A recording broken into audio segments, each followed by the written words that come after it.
What's going on, everybody? Dan with Right Now Powder Coating, and in today's video, which I always promise is going to be quick, this one really is, we're going to talk about your injector pump on your gun. Now, this is going to be very similar if you have a GEMA or if you've bought one of our Electron units or even Nordset. All the pumps are basically the same. They may all look different, but we're going to be talking about the one off our Electron today. So let's get into how to break it apart and how to clean it and all that fun stuff.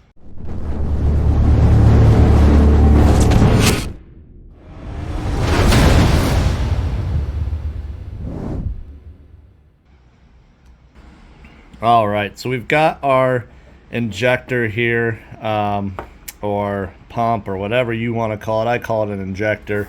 You're going to need a couple tools. For this one, we've got a 9/16 and a 7/16, which I'm pretty sure they'd be metric, but these worked and they were handy. So first thing you're going to do is, if you've never gone through one of these, when you're cleaning them out, you always want to blow through.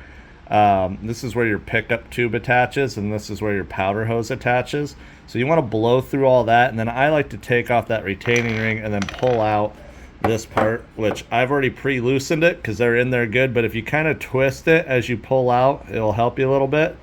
That O-ring makes a really good seal, and that's so powder doesn't leak out. But so the difference between this pump and the GEMA pump is your hose connector is a snap-in. On the GEMA pump, this one just pushes over your actual, well, they call this a Teflon bushing, I believe, for Electron, but I call it the injector. So basically, when you're looking at this, when you're cleaning it, you want to blow it out. But when you're looking at it for wear, you're checking to make sure that when you look through it, it's still a perfectly round circle. Over time, the powder will actually start wearing away at that in there, and it'll start opening up this hole in there, and it'll start creating like a oval, especially if you put it in the same way. You could actually put like a mark on this with Sharpie, and you can rotate it. So every time you pull it out, if it's at the top, turn it 90 degrees, and then you can rotate it around, which will give you a little more wear, but these are pretty cheap. So I would always recommend having a couple of these on hand at all times. If you start noticing you're having to crank up your air to get the same amount of powder, it's probably because this part's worn out on you. The other thing you want to check is your O-ring. Just make sure it's in good condition. There's no gouges or chunks out of it, and that your wear on there is still good too.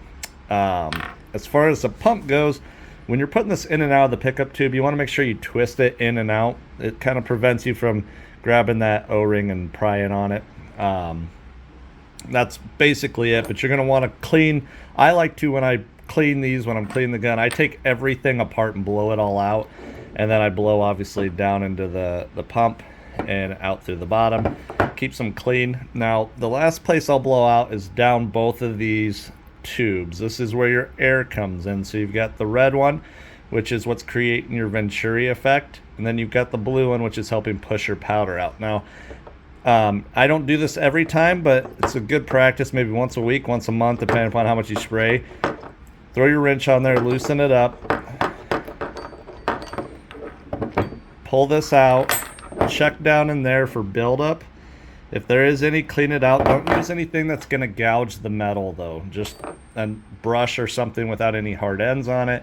Check through the tube there, make sure everything looks good and clean, and then you're going to want to take off this top piece here. Check your O-ring on there, make sure that looks good, and then on the bottom there's a filter. So if you have the GEMA pump, they have a filter that I believe has a metal, I don't know what you'd call it, like ring on it. Just make sure you put that back the way it was. This one from Electron does not.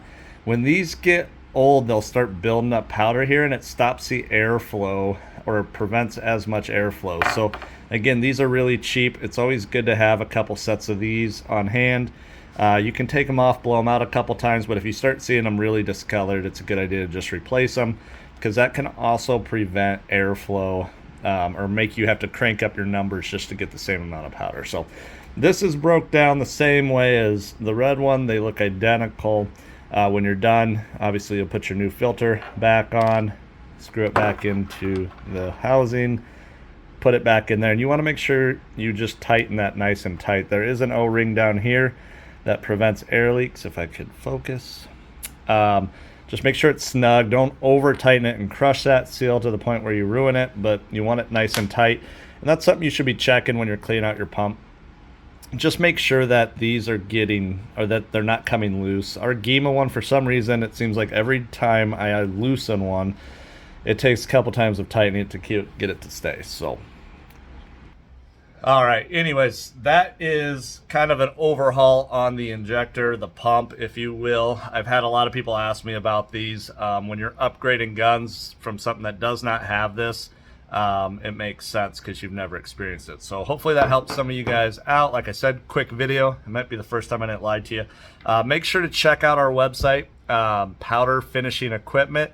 You can buy these electron guns on there. We have been selling so many of them, so I want to thank everyone who's taken the time to check them out and buy them and trust me on this, that they are really good units and that they're not going to let you down. We're still working with the manufacturer to sort out a few little things, such as the vibrator motor is really loud, and that there's some early contamination in the lines, which I don't understand, but we've had a handful of guns that I kind of warn everyone, just clean out your lines with some old powder.